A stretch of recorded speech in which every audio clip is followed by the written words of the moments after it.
Vamos a explicar el PBL número 12, el cual consiste en una calculadora analógica. Para esta calculadora analógica vamos a implementar una suma, una resta, una multiplicación y una división. Para comenzar voy a explicar el circuito de la suma. Empezaremos viendo nuestros voltajes de referencia, que están en una configuración diferencial con 15 y menos 15 voltios. Estos se usan en todos los op-amps. Y vamos a tener un voltaje de entrada de 4 voltios y otro de 2 voltios. Como podemos ver, nuestro sumador inicia con una configuración sumadora, inversora, amplificadora, donde nuestras dos entradas entran por la parte inversora y se suman para la salida. Todas nuestras resistencias en el circuito son iguales para evitar que haya algún cambio en el voltaje. Después de esta salida, como es un circuito inversor, tenemos que poner otro inversor de voltaje para que nuestra salida sea positiva. Entonces, como podemos ver en la salida, tenemos que 4 más 2 voltios es igual a 6 voltios. Esto sería nuestra configuración para el sumador.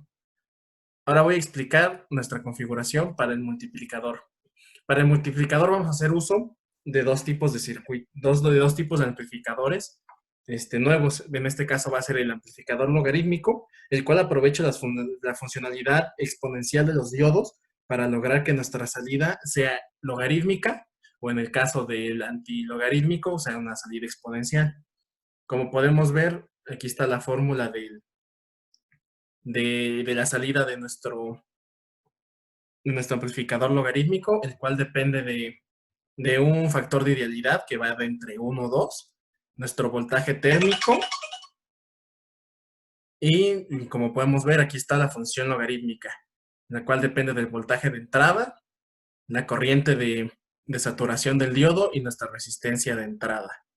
Para esta configuración, igual todas nuestras resistencias van a estar en 1 kilo para evitar cualquier tipo de cambio en los voltajes.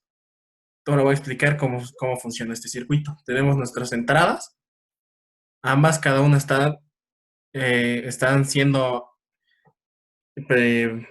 amplificadas y convertidas a tipo logarítmico.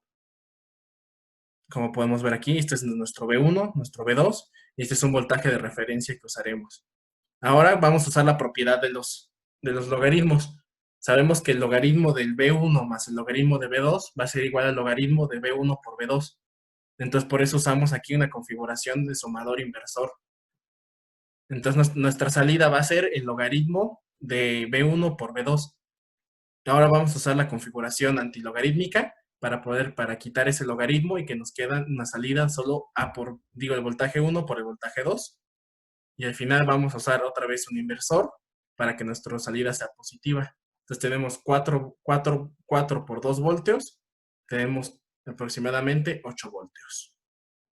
Ahora mi compañero Sebastián va a explicar las siguientes configuraciones. Bueno, como primera configuración sería la configuración de amplificador diferenciador, el cual ocuparemos en nuestro circuito restador, que como se puede apreciar, pues se tiene la configuración antes mencionada.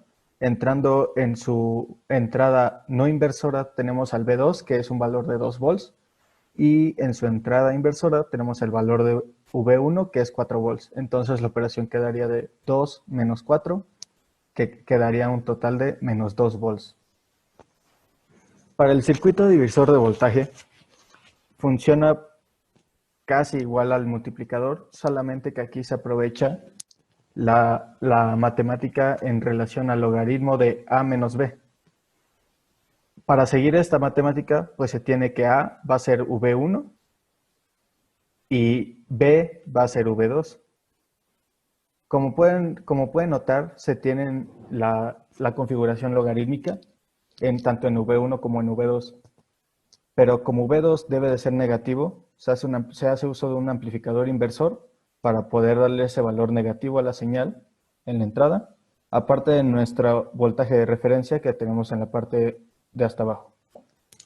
Ambos se conectan a un amplificador sumador, el cual pasa posteriormente a un antilogarítmico, y para finalizar, el rectificador, otro amplificador inversor, ya que nuestra señal sale como negativa y necesita ser pasada a positiva.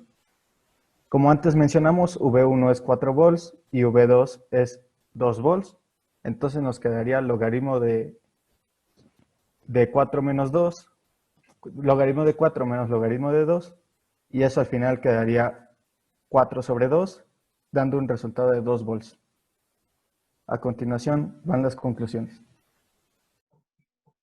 En esta práctica yo pude aprender acerca de lo que son las configuraciones logarítmicas de los OPAMs, ya que yo desconocía que estos podrían hacer operaciones de este tipo y cómo se usaron justamente para poder lograr hacer una multiplicación y una división.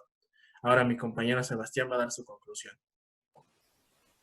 Bueno, como aprendizaje de esta práctica me quedó muy en claro que las configuraciones del logaritmo o antilogaritmo son muy importantes, ya que al aplicarlos con las matemáticas, pues podremos hacer operaciones bastante sofisticadas, por así decirlo, o complicadas, pero que podemos llegar a una solución gracias a un componente como lo es el OPAM. A continuación va la conclusión de nuestra compañera Ron.